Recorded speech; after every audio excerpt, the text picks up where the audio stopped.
ఇవేదో 5 ఏళ్లకు ఒకసారి జరిగే కేసు కాదు, నెలకు ఒకసారి జరుగుతున్నాయి మన దగ్గర. ఇప్పుడు ఇండియాలో majority child sexual abusive cases లో ఫ్యామిలీ మెంబర్సే ఇన్వాల్వ్ అయి ఉన్నారు. నమ్మకం అనేది ఒక వెపన్ లా వాడుకుంటున్నారు వీళ్ళు.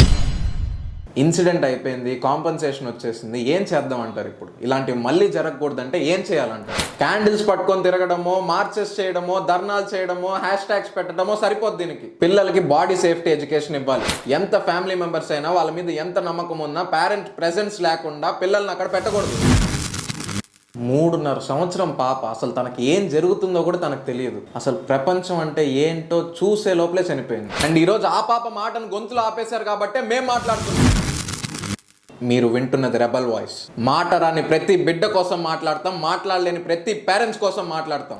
ఎంతమంది పిల్లలు చనిపోయారో ఇలా, వాళ్ళందరి గొంతుగా నేను చెప్తున్నాను. మీ కోపాన్ని అలాగే పెట్టుకోండి. మీరు బాధపడుతుంటే దాని కోపంలా మార్చండి. ఎప్పుడైతే హోప్ లేదనుకుంటామో అప్పుడే ఇంకా గట్టిగా అరవాలి. ఎందుకంటే సైలెన్స్ అనే ఆప్షన్ ఇక్కడ పనికిరాదు. పిల్లలు ఉన్న వాళ్ళు ఎవరన్నా ఉంటే ఈ వీడియోని షేర్ చేయండి.